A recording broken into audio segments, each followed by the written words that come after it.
ಸ್ನೇಹಿತರೆ ನಮಸ್ಕಾರ, ನಾನು ನಿಮ್ಮ ರಾಕೇಶ್ ಶಾರುಂಡಿ. ಇಂತಹ ಗೃಹ ಮಂತ್ರಿಯನ್ನು ಪಡೆದ ನಾವೇ ಧನ್ಯರು. ಬೇಜವಾಬ್ದಾರಿ ಗೃಹ ಸಚಿವರು, ಇನ್ನೊಂದು ಕಡೆ ಕಿಂಚಿತ್ತು ಸಾಮಾಜಿಕ ಕಾಳಜಿ ಇಲ್ಲದ ನಾಯಕರು ಅಂತೆಲ್ಲ ನಮ್ಮ ಗೃಹ ಸಚಿವರ ವಿರುದ್ಧವಾಗಿ ಜನಾಕ್ರೋಶ ಕೇಳಿ ಬರ್ತಲೇ ಇರುತ್ತೆ. ಸ್ನೇಹಿತರೆ, ಜವಾಬ್ದಾರಿ ಸ್ಥಾನದಲ್ಲಿರೋ ನಾಯಕರಾಗಿರ್ತಕ್ಕಂಥ KG ಪರಮೇಶ್ವರ್ ಅವರ ಬಾಯಲ್ಲಿ ಪದೇ ಪದೇ ಕೇಳಿಬರೋ ಅಸಡ್ಡೆ ಮಾತುಗಳು ಇದಕ್ಕೆ ಕಾರಣ ಕೂಡ ಇರಬಹುದು. ಗಂಭೀರ ಪ್ರಕರಣಗಳ ಬಗ್ಗೆ ಮಾಧ್ಯಮಗಳು ಕೇಳೋ ಪ್ರಶ್ನೆಗಳಿಗೆ ಯಾವಾಗಲೂ ಕೂಡ ಇದೇ ಗೃಹ ಸಚಿವರಾಗಿರ್ತಕ್ಕಂಥ KG ಪರಮೇಶ್ವರ್ ಅವರ ಬಾಯಲ್ಲಿ ತೀರಾ ಹಗುರವಾದಂಥ ಮಾತುಗಳು ಕೇಳಿ ಬರ್ತಾನೆ ಇರುತ್ತೆ. ಈ ವಿಷಯದಲ್ಲಿ ಗೃಹ ಸಚಿವರಲ್ಲಿ ಇಡೀ ಭಾರತದಲ್ಲಿ ನಂಬರ್ 1 ಸ್ಥಾನದಲ್ಲಿರೋ ನಾಯಕರು ಇವರೇ ಅಂದರೆ ತಪ್ಪಾಗೋದಿಲ್ವೋ ಏನೋ ಗೊತ್ತಿಲ್ಲ. ಇತ್ತೀಚೆಗೆ ಇದೇ KG ಪರಮೇಶ್ವರ್ ಅವರು ನಾನು ರಾಜೀನಾಮೆ ಕೊಡ್ತೀನಿ ಅಂತ ಕಾರ್ಯಕರ್ತರ ಎದುರೇ ಶಾಕನ್ನು ಕೊಟ್ಟುಬಿಟ್ಟಿದ್ರು. ಅದನ್ನು ಮತ್ತೆ ನೆನಪಿಸಿಕೊಂಡರು ಅನೇಕರು. ನೀವು ಗೃಹ ಮಂತ್ರಿಯ ಸ್ಥಾನದಲ್ಲಿ ಇರೋದಕ್ಕೆ ನಾಲಾಯಕ್ಕಿದ್ದೀರಿ, ಮೊದಲು ರಾಜೀನಾಮೆಯನ್ನು ಕೊಡಿ ಅಂತ ಕಮೆಂಟ್ಸ್ ಕೂಡ ಮಾಡ್ತಾ ಇದ್ದಾರೆ. ಸ್ನೇಹಿತರೆ, ಈ ವಿಷಯವನ್ನು ಬೇಡ, ನೇರ ವಿಷಯಕ್ಕೆ ಬಂದುಬಿಡ್ತೀನಿ ನಾನು.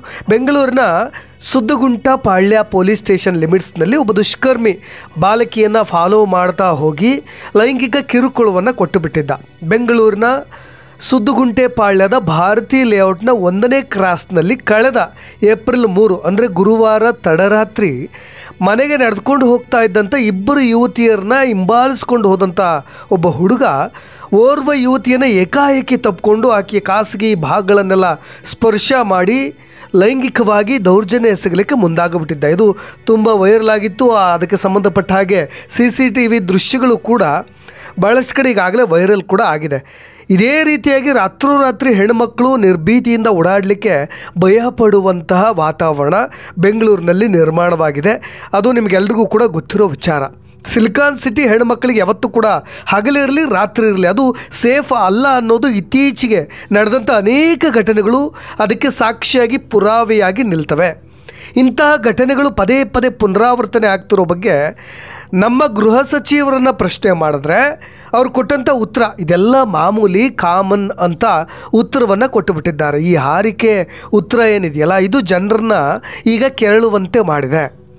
ಕಿಂಚಿತ್ತಾದರೂ ಹೆಣ್ಣುಮಕ್ಕಳ ಮೇಲೆ ಕಾಳಜಿ ಇದ್ದಿದ್ರೆ ಇಂತಹ ಉತ್ತರವನ್ನು ನಮ್ಮ ಗೃಹ ಸಚಿವರು ಕೊಡ್ತಾನೇ ಇರಲಿಲ್ಲ. ಬೆಂಗಳೂರು ಸಿಟಿ ದೊಡ್ಡದು, ಹಾಗಾಗಿ ಇಂತಹ ಘಟನೆಗಳು ನಡೀತಾನೆ ಇರುತ್ತೆ. ಇಷ್ಟು ದೊಡ್ಡ ಸಿಟಿ ಅಂದಮೇಲೆ ಇಂಥದ್ದೊಂದು ಘಟನೆಗಳು ನಡೀತಾ ಇರುತ್ತೆ. ಇದೆಲ್ಲ ಕಾಮನ್, ಸ್ವಾಭಾವಿಕವಾಗಿ ಈ ಥರದ ಘಟನೆಗಳು ನಡೆದಾಗ ಎಲ್ಲರ ಗಮನವನ್ನು ಸೆಳೆಯುತ್ತೆ. ಈ ಯುವತಿಗೆ ಕಿರುಕುಳ ಇವೆಲ್ಲ ಕಾಮನ್ ಅಂತ ಹೇಳಿ ಅವ್ರು ಹೇಳಿಬಿಟ್ರು.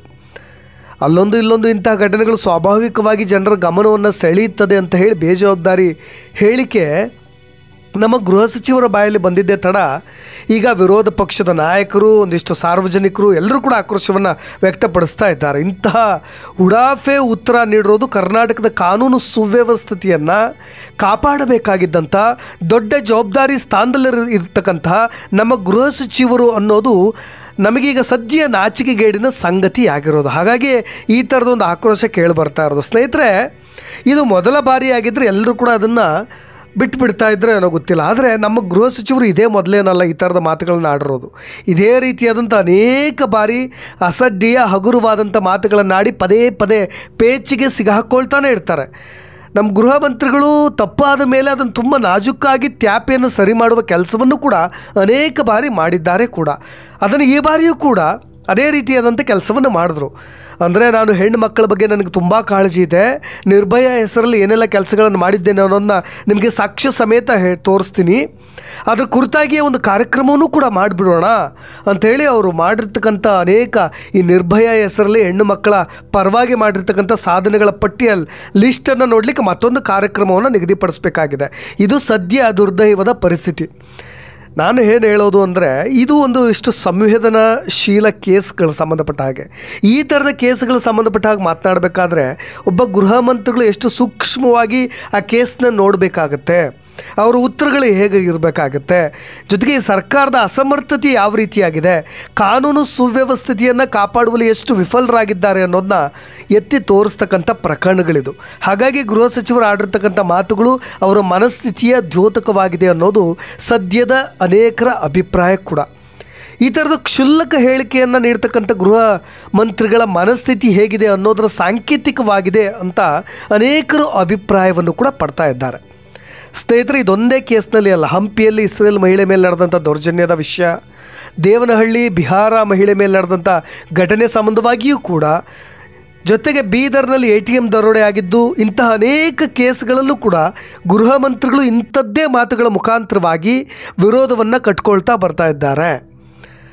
ನಿನ್ನೆ ನಾನು ನೀಡಿದಂಥ ಹೇಳಿಕೆಯನ್ನು ಸರಿಯಾಗಿ ಅರ್ಥ ಮಾಡ್ಕೊಳ್ಳಿಲ್ಲ ನೀವು ಅಂತ ಮಾಧ್ಯಮಗಳ ವಿರುದ್ಧವಾಗಿ ಇವತ್ತು ಅದನ್ನು ತ್ಯಾಪೆ ಸರಿ ಮಾಡೋ ಕೆಲಸವನ್ನು ಮಾಡಿದ್ರು. ನಾನು ಒಂದು ಸ್ಪಷ್ಟಪಡಿಸ್ಲಿಕ್ಕೆ ನಿಮಗೆ ಇಷ್ಟಪಡ್ತೀನಿ. ನಾನು ಯಾವಾಗಲೂ ಕೂಡ ಮಹಿಳೆಯರ ಸುರಕ್ಷತೆಯ ಬಗ್ಗೆ ಹೆಚ್ಚಿನ ಕಾಳಜಿ ವಹಿಸೋ ವ್ಯಕ್ತಿ. ನಿರ್ಭಯ ನಿಧಿಯನ್ನು ಮಹಿಳೆಯರ ಸುರಕ್ಷತೆಗಾಗಿ ಚೆನ್ನಾಗಿ ಬಳಸ್ಕೊಳ್ಳಲಾಗಿದೆ ಅಂತ ಹೇಳಿ ನಾನು ಖಚಿತಪಡಿಸ್ಕೊಂಡಿದ್ದೀನಿ. ನನ್ನ ಹೇಳಿಕೆಯನ್ನು ತಿರ್ಚೋದು ನನಗೆ ಇಷ್ಟ ಇಲ್ಲ. ಇದರಿಂದ ಯಾವುದೇ ಮಹಿಳೆಯರಿಗೆ ನೋವಾಗಿದ್ದರೆ ನಾನು ವಿಷಾದವನ್ನು ವ್ಯಕ್ತಪಡಿಸ್ತೀನಿ, ಕ್ಷಮೆ ಯಾಚಿಸ್ತೀನಿ ಅಂತ ಹೇಳಿ ಪರಮೇಶ್ವರ್ ಅವರು ತಾವು ಆಡಿದಂಥ ಮಾತುಗಳಿಗೆ ತ್ಯಾಪೆ ಮಾಡುವಂಥ ಕೆಲಸವನ್ನು ಕೂಡ ಮಾಡಿಬಿಟ್ರು ಸ್ನೇಹಿತರೆ. ಹಾಗಾಗಿಯೇ ಅನೇಕ ಬಾರಿ ಈ ಥರದ ವಿರೋಧ ಯಾಕೆ ಕೇಳಿ ಬರ್ತಾ ಇರುತ್ತೆ ಅಂದರೆ, ಒಂದು ಅವ್ರು ಇರ್ತಕ್ಕಂಥ ಸ್ಥಾನ ಎಂಥದ್ದು ಅಂತ. ನಮ್ಮ ಕರ್ನಾಟಕದಲ್ಲಿ ಕಾನೂನು ಸುವ್ಯವಸ್ಥೆಯಲ್ಲಿ ಎಷ್ಟು ಲೋಪದೋಷಗಳು ಆಗ್ತಾ ಇದೆ ಅನ್ನೋದನ್ನ ಎಲ್ಲರೂ ಕೂಡ ಸೂಕ್ಷ್ಮವಾಗಿ ಗಮನಿಸ್ಕೊಂಡು ಬರ್ತಾ ಇದ್ದಾರೆ. ಹಾಗಾಗಿ ಇವರು ರಾಜೀನಾಮೆಗೂ ಕೂಡ ಆಗ್ರಹ ಕೇಳಿ ಬರ್ತಾ ಇರೋದು. ಅವರು ಕೊಟ್ಟಂತಹ ಉತ್ತರಗಳಲ್ಲಿ ಅದೇ ರೀತಿಯಾಗಿದೆ. ಯಾಕೆಂದರೆ ನಡು ರಸ್ತೆಯಲ್ಲಿ ಒಬ್ಬ ಹೆಣ್ಣುಮಗಳಿಗೆ ಕಿರಾತಕರು ಈ ರೀತಿಯಾದಂಥ ಕಿರುಕುಳವನ್ನು ಕೊಟ್ಟರೂ ಕೂಡ ಅದೊಂದು ಮಾಮೂಲಿ ಘಟನೆ ಅನ್ನೋ ರೀತಿಯಾಗಿ ಬಿಂಬಿಸೋದಿದೆಯಲ್ಲ, ಅದು ಗೃಹ ಸಚಿವರ ಮಾತುಗಳು ಇಂಟರ್ನ್ಯಾಷನಲ್ ಲೆವೆಲ್ನಲ್ಲಿ ರಾಜ್ಯದ ಘನತೆಯನ್ನು ಕುಗ್ಗಿಸುವಂಥ ನಡೆ.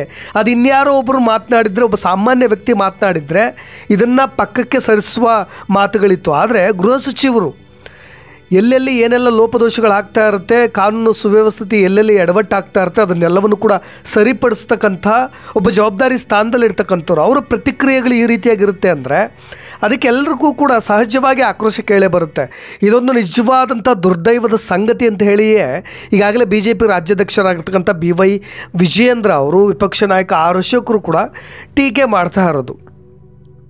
ಆಕಸ್ಮಿಕ ಗೃಹ ಸಚಿವರು ಅಂತೇಳಿ ಡಾಕ್ಟರ್ G ಪರಮೇಶ್ವರ್ ಅವ್ರಿಗೆ ಯಾವಾಗಲೂ ಕೂಡ ಆ ಥರದ ಒಂದು ವಿರೋಧ, ಟೀಕೆ, ಟಿಪ್ಪಣಿಗಳು ಕೇಳಿ ಬರ್ತಾ ಇರುತ್ತೆ.